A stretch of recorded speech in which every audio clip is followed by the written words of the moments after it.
E aí, galerinha, tudo certo com vocês? Eu espero que vocês estejam todos bem. Vamos continuar os nossos estudos sobre citologia e o foco da aula de hoje é núcleo celular. Vem comigo!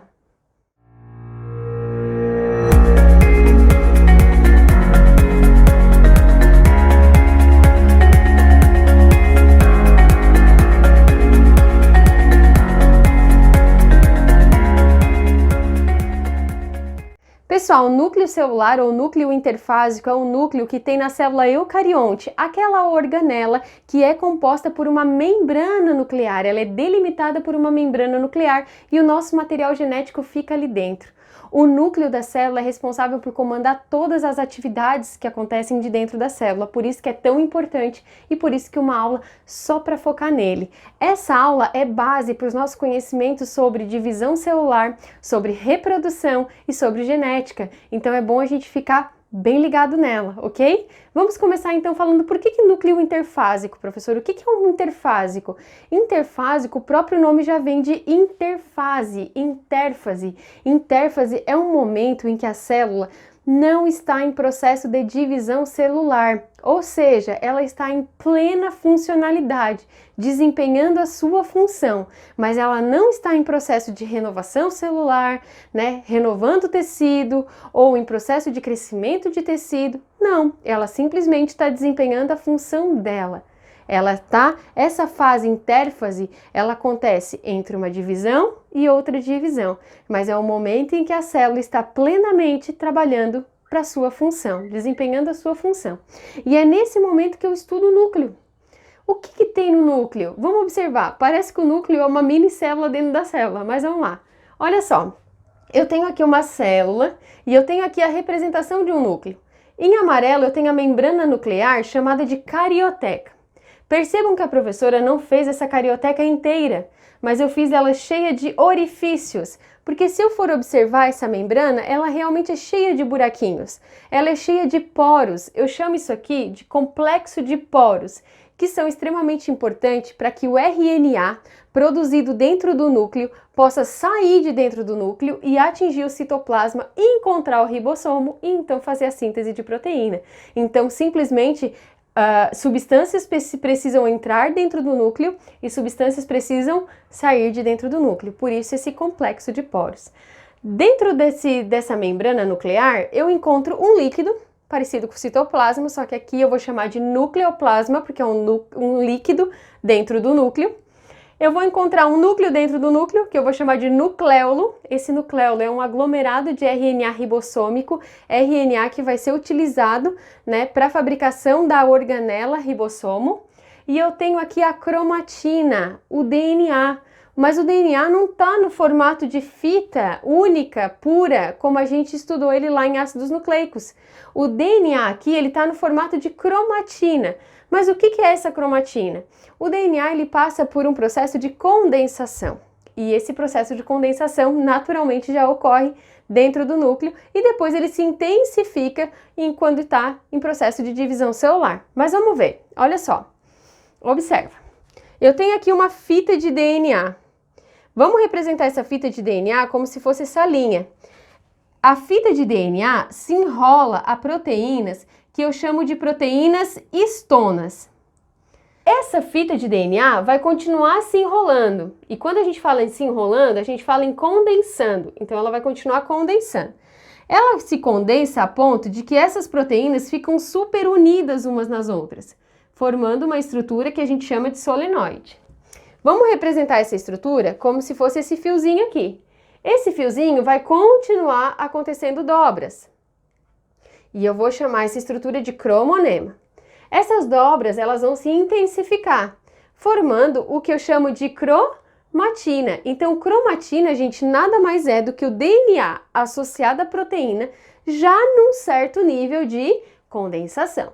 Se o DNA continuar se condensando até ficar super compactado, eu vou ter aí um formato que a gente chama de cromossomo. Então, olha só, o DNA ele passa por todo esse processo para que ele consiga ficar ali dentro do núcleo da célula. Mas olha que interessante, quando eu vou olhar o núcleo de uma célula e eu olho a cromatina ela não é igual. Tem uma parte que é mais enrolada do que a outra. tem uma parte que é mais condensada do que a outra. Por isso que eu vou pegar essa cromatina e eu vou separar em dois tipos, heterocromatina e eucromatina. Qual é a diferença entre as duas? A heterocromatina, ela é mais condensada, ela é mais enrolada do que a eucromatina. Por que isso acontece? Olha só, veja bem, as nossas células, elas têm a mesma carga genética. Por exemplo, eu, Aline, sou formada aqui por trilhões de células e todas as minhas células têm a carga genética que eu herdei do meu pai e da minha mãe. Então, por exemplo, cada célula minha tem 46 fitas de DNA. Essas 46 fitas de DNA, 23 eu ganhei do pai, 23 eu ganhei da mãe. Todas as minhas células têm as 46 fitas de DNA, que estão lá no formato de cromatina, né? Se tiver num processo de intérfase, que é quando a célula não está em divisão celular. Mas beleza. Mas todas as minhas células são iguais? Não. Eu tenho célula da pele, diferente de célula do osso, diferente de célula do músculo. Cada célula, além de ter o aspecto diferente, elas têm funções diferentes no meu organismo. Isso se deve a quê? Isso se deve ao fato de que cada célula utiliza os genes necessários para sua atuação. Então, quando eu olho a cromatina de uma célula, né? Quando eu olho a cromatina dentro do núcleo de uma célula e eu observo que tem uma parte mais enrolada e uma parte menos enrolada, eu percebo que a parte menos enrolada é onde estão os genes ativos naquela célula. E a parte que está mais condensada são aqueles genes que aquela célula ali não está utilizando. Mais ou menos assim. Eu tenho aqui no meu estúdio aqui, que é o local onde eu faço as minhas provas, onde eu estudo e tudo mais. Eu tenho aqui os livros que eu tenho mais à mão. São aqueles que eu uso mais. Aqueles que estão mais escondidinho, de mais longe alcance, são os que eu uso menos. Então, o DNA, ele está organizado dentro do núcleo dessa forma. Tem uma parte do DNA que são os genes inativos que aquela célula ali não está utilizando. Mas, em compensação, tem aqueles genes que ela usa o tempo todo. Então, os genes que ela usa o tempo todo formam o que a gente chama de eucromatina. E ela não está tão guardadinha, então ela está menos condensada, menos enrolada. Em compensação, a heterocromatina, ela está mais enrolada porque ela não está sendo utilizada naquela célula ali. Mas em outra célula pode ser que ela esteja sendo usada e essa aqui não. Mas toda a parte de gene ativo, funcional naquela célula eu vou chamar de eucromatina e vai ser a parte menos condensada, beleza? Pessoal, compreendendo o núcleo, então, o núcleo é feito de uma carioteca, membrana nuclear, toda perfuradinha, feita por um complexo de poros. Dentro tem o nucleoplasma e dentro desse nucleoplasma tem uma cromatina e um nucleolo. Nucleolo, RNA ribossômico. Cromatina é o DNA que passou por um processo de condensação. Primeiro se enrolou a proteínas histonas, depois formou a solenoide, depois formou cromonema, formou cromatina e quando chegou no seu máximo grau de condensação formou cromossomo, beleza? Vamos a alguns conceitos então. Quando a gente olha um cromossomo, ele na verdade não é um xizinho, né? Ele é só um filete todo enrolado ali, um monte de fita de DNA com material genético, tudo enroladinho, formando um filete. Só que o que acontece? Ele sofre um estrangulamento num ponto. Esse estrangulamento a gente chama de centrômero. O centrômero, ele divide o cromossomo em dois braços. E a pontinha de cada braço, eu tenho o telômero. Beleza. Conforme a posição do centrômero, eu dou um nome para esse tipo de cromossomo. Por exemplo, se o estrangulamento está bem na parte extrema, superior extrema, eu chamo de telocêntrico. Se o estrangulamento tem um braço, os dois braços inferiores são bem maiores do que os superiores, eu vou chamar de acrocêntrico. Se eu tenho braços superiores, já maiorzinho, mas os de baixo ainda são bem maiores, eu vou ter o submetacêntrico. E se eu tiver o estrangulamento bem no meio dos dois braços, que parece que os dois braços têm o mesmo tamanho, eu tenho cromossomos do tipo metacêntrico. Então, galera, vamos trabalhar alguns conceitos importantes. Primeiro, você já ouviu falar em célula haploide e diploide? Então, célula haploide, representada pelo símbolo N, é uma célula que tem a metade do número de cromossomos. A única célula que tem a metade do número de cromossomos no nosso organismo são os gametas. Então, no meu caso, que sou uma mulher, a única célula que tem no meu organismo que tem a metade do número de cromossomos é o ovócito, produzido lá no ovário. Um homem, por exemplo, a célula que tem a metade do número de cromossomos dele é o espermatozoide, produzido lá no testículo. Isso porque essas células destinadas à reprodução, a função delas é unir-se e juntas formar uma célula inteira, uma célula diploide. Uma célula diploide é representada pelo símbolo 2N e ela também pode ser chamada de célula somática. Então, olha só, a célula da minha pele é uma célula somática, diploide, 2N, porque ela tem um número total de cromossomos. A célula do osso, do sangue, dos músculos, enfim, da gordura, todas as células que formam o nosso organismo são chamadas de somáticas, são diploides e são representadas pelo símbolo 2N. Isso significa que elas têm a carga genética total. Então, por que isso? Porque a lógica é essa. Quando eu tenho um gameta, que é uma célula haploide, ela vai se juntar a outro gameta, que também é uma célula haploide. Para juntas elas formarem a célula ovo, que é a primeira célula do indivíduo, e essa célula ela vai ser a junção do material genético que tinha aqui com o material genético que tinha aqui. Haploide com haploide dá uma célula diploide.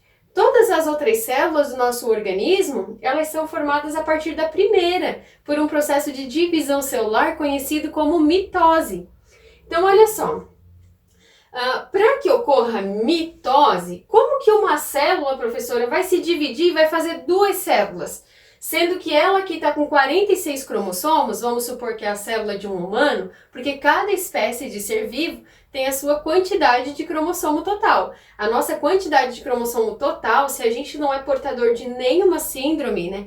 Não é portador, né? Porque a gente não carrega essa síndrome. Mas se a gente não tem nenhuma síndrome com ausência ou com sobra de cromossomo, a gente tem 46 cromossomos. 23 que a gente ganhou do pai e 23 que ganhou da mãe.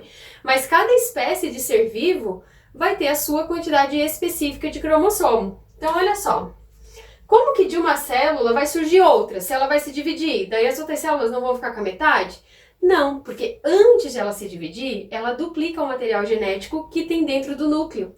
Então, o material genético que tem dentro do núcleo, que é 46, ele vai passar a ter 92, né? 92 fitas de DNA, que vão se condensar, vão formar os cromossomos, e esses cromossomos vai chegar um momento que vão se separar, e vai cada um para o seu lado, cada um para a sua célula, formando aí células diploides. Então, olha só, no processo de duplicação existe a formação de uma cromátide irmã. Como assim? Primeiro, quando eu olho um cromossomo, ou seja, o DNA todo condensado, eu vou ver um filete, tá? De material aqui todo enrolado, a proteína, todo condensado. E desse filete eu encontro um estrangulamento. Esse estrangulamento aqui eu vou chamar de centrômero. Então aqui eu tenho um centrômero. Esse centrômero, ele divide o cromossomo em dois braços. Cada extremidade do braço eu vou chamar de telômero. Olha só, cada cromossomo desse, quando se duplica, vai ter a formação de uma cromátide irmã, né? Então, o que é uma cromátide irmã? É outro cromossomo igual a ele. E esses centrômeros, eles ficam unidos. Eles ficam unidos até certo ponto da divisão. Até que chega uma hora que esse centrômero, né, se duplica, se desprende e cada carga de cromossomo vai para um lado formando células novas.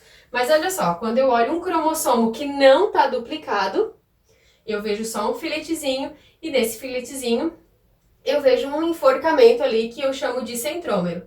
Esse centrômero, gente, ele pode estar em diferentes locais. Ele pode, por exemplo, estar aqui um braço, outro braço do cromossomo, ele pode estar aqui, na pontinha. E eu vou chamar esse aqui de telocêntrico. Ou ele pode simplesmente ter um bracinho bem pequenininho e ele tá aqui. E eu vou chamar de acrocêntrico. Ou ele pode ter um bracinho curtinho e depois ele tem um braço mais longo embaixo, que eu vou chamar de submetacêntrico. Ou ainda ele pode ter as duas partes, a de cima e a de baixo, mais ou menos do mesmo tamanho. E aí eu vou ter um metacêntrico. Isso aqui são classificações que eles dão. Por quê? Porque eles utilizam o cromossomo para fazer a análise genética. E é interessante a gente pensar que quando a gente olha um núcleo interfásico, a gente consegue ver o cromossomo? Não, a gente vê a cromatina.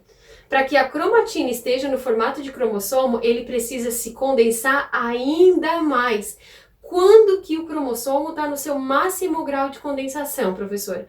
Numa etapa da divisão celular chamada de metáfase. Então, olha só, a célula, para eu fazer a análise genética dela, ela precisa estar em divisão celular. E ela precisa estar na fase de metáfase, que é o momento que o cromossomo o DNA, está no seu máximo grau de condensação. Tá no formato de cromossomo. E aí eu vou conseguir fazer a análise dele. Análise de quem são os cromossomos homólogos, fazer o pareamento desses cromossomos homólogos e então poder observar se esse indivíduo que eu estou analisando tem alguma deficiência genética, né? Tá faltando ou tá sobrando algum cromossomo, algum pedacinho do cromossomo, mas eu preciso que esteja nessa fase. Tá, professora, mas e se eles pegarem uma célula, se eles coletarem uma célula e ela não tiver em metáfase? Eles vão induzir em laboratório que ela inicie um processo de divisão celular. E aí, nesse processo de divisão celular, quando ela chegar na fase de metáfase, aí sim vai ser retirado o material genético para análise. Mas é importante a gente pensar que todo o processo de divisão celular a gente vai se aprofundar em outra aula, então pode ficar bem tranquilo por enquanto, tá? Aqui a gente está aprendendo os conceitos para entrar nesse mundo aí da genética. Vamos lá! O que são cromossomos homólogos? O próprio prefixo homo já nos dá um quê, né, de igualdade. São cromossomos que são iguais, eles possuem os mesmos genes nos mesmos locais. Como assim? Acabei de falar para vocês que a gente tem 46 cromossomos, 23 que ganhamos do pai e 23 que ganhamos da mãe. Cada cromossomo da mãe faz um parzinho com o cromossomo do pai. E esse parzinho a gente chama de cromossomo homólogo. Como assim? Vamos supor que eu ganhei do meu pai um cromossomo que na pontinha dele está o gene responsável pela cor do cabelo. Em compensação, lá na outra pontinha está um gene que define o formato do queixo. Eu vou ter exatamente um cromossomo da mãe, de mesmo tamanho, com os mesmos genes, nos mesmos lugares. O lugar onde o gene se encontra a gente chama de locus. Então, olha só, o que eu estou enxergando aqui? Um par de cromossomo homólogo, porque eles têm os mesmos genes nos mesmos lugares, só que um é de origem materna, outro é de origem paterna, mas eles vão se juntar para então se combinar. Quando a gente olha a espécie humana, a gente percebe que a gente tem 46 cromossomos. A gente fala em pares, então a gente tem 23 pares de cromossomo. Desses 23 pares, 22 pares eu vou chamar de autossomo. Por quê? Porque eles são responsáveis por definir qualquer característica no nosso organismo, menos a definição do sexo. Para a definição do sexo, eu tenho um par que eu vou chamar de par sexual, e é só um par. Se nesse par aqui os cromossomos tiverem o mesmo tamanho, eu vou chamar esse indivíduo de XX, é uma menina. Se o par de cromossomo for um grande e um pequeno, eu vou chamar de XY, e aí eu tenho um menino. E a gente ainda tem, para finalizar a nossa aula, dois conceitos importantes. Um conceito chamado de cariótipo e cariograma. Cariótipo é o conjunto de cromossomos que um indivíduo tem. Então, o conjunto de cromossomos que eu tenho em cada célula minha é o meu cariótipo, é ali que está todas as minhas informações genéticas. O que seria um cariograma? Seria a análise desse meu material genético e a representação dele. Por exemplo, eu quero saber se eu tenho alguma falta cromossomal no meu material genético. Então, vai ser feita a extração do meu material genético. Vão selecionar uma célula que está na fase de metáfase, porque é lá que o cromossomo está no seu máximo grau de condensação. Vai ser colocado corante nesse cromossomo. Vai ser feito recorte desses cromossomos e identificação do seu par homólogo. Vai ser pego um por um e colocado um do ladinho do outro, feito comparação qual é o par homólogo, ou seja, quais são os cromossomos que têm os mesmos genes nos mesmos lugares. Feito o pareamento, é colocado em ordem decrescente, do maior para o menor, e enumerado. Par 1 é o par maior, par 2, par 3, par 4, e até chegar no par 23, o par 23 é o par sexual. E a gente, inclusive, consegue saber se é menino ou menina. Dá uma olhadinha no cariograma que eu coloquei aqui do lado para vocês. E adivinhe você, é um menino ou uma menina? A gente tem aqui uma foto de uma microscopia eletrônica, né? Toda computadorizada, porque esse trabalho ele é muito minúsculo, muito pequeno, então não é no microscópio comum, no microscópio óptico de laboratório que a gente vai conseguir fazer todo esse procedimento, né? Mas a gente consegue fazer isso com microscopia eletrônica associada a toda a tecnologia computacional.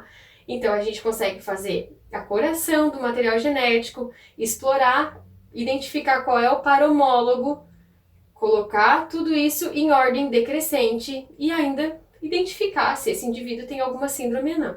Como assim síndrome, professora? Eu vou dar um exemplo da síndrome mais, acho que, popular, digamos assim, né? Que é a que mais todo mundo conhece, a síndrome de Down. Uma pessoa que tem síndrome de Down, ela não tem 46 cromossomos em cada célula, ela tem 47. Mas não é só assim, é só ter 47, não. Ela, ao invés de ela ter um par, no cromossomo 21, ela tem um trio. Então, inclusive, a síndrome de Down é conhecida como trissomia do 21, porque ao invés de ter um par, ela tem um trio. Temos ainda a síndrome de Klinefelter, por exemplo, que a pessoa tem um par sexual a mais. Ela pode vir XXY, ou ela pode vir XYY, né? Então, a gente percebe aí que essa pessoa também tem 47 cromossomos em cada célula, mas olha só, ela tem outra síndrome, porque foi outro cromossomo que veio a mais. Então, essa questão de síndrome é muito específico, por isso que a gente não pode simplesmente dizer, tem 47 cromossomos, é síndrome de Down. Não é bem assim. Cada caso é um caso, mas você pode ficar tranquilo que a gente vai estudar de forma mais aprofundada as síndromes quando a gente estiver lá em genética, beleza? É isso, gente. Vamos ao nosso resumindo! Então, galera, pegue seu papel e a sua caneta e vamos ao nosso esquemão de estudo sobre núcleo celular, núcleo interfásico. Um núcleo interfásico é quando a célula não está em processo de divisão, ou seja, ela está no seu estado funcional. O núcleo de uma célula eucarionte possui um envoltório nuclear, chamado de carioteca, um complexo de poros importante para a saída de RNA e síntese de proteína, e uma cromatina, que é o DNA associado à proteína já um pouco condensado. Essa cromatina pode ser classificada em heterocromatina ou eucromatina. Heterocromatina é a parte mais condensada, pouco utilizada pela célula específica. Eucromatina é a parte do DNA de interesse da célula específica, encontra-se menos condensado. O DNA dentro do núcleo da célula, ele tende a se enrolar a proteínas histonas. Essas proteínas, elas acabam se unindo, formando uma estrutura chamada de solenoide, que geram dobras e vão formando um cromonema. Esse cromonema se condensa um pouco mais, formando a cromatina, e a cromatina, quando chega no máximo grau de condensação, a gente tem aí o formato de cromossomo. Quando o cromossomo é duplicado, ele forma-se uma cromátide irmã. Na cromátide irmã, a gente percebe uma região central, que a gente chama de centrômero, e a gente percebe as extremidades, que a gente chama de telômeros. O telômero, ele está associado ao envelhecimento da célula. De acordo com a posição do centrômero, a gente pode classificar os cromossomos em 4 tipos: telocêntrico, acrocêntrico, submetacêntrico e metacêntrico. Quanto ao número de cromossomos dentro de uma célula, nós podemos classificar essas células em haploides, N, quando possuem só a metade do número de cromossomos, como é o caso dos gametas. Diploide, 2N, são as células somáticas que possuem o número total. Cromossomos homólogos são aqueles que possuem os mesmos genes nos mesmos lugares. Esses lugares são chamados de locos. A célula humana somática possui 23 pares de cromossomos. Desses 23 pares, 22 são autossomos e um par define o sexo, é o par sexual. O cariótipo é o conjunto de cromossomos de determinado indivíduo. Galera, queria deixar aqui um beijo no coração de vocês e até a próxima aula.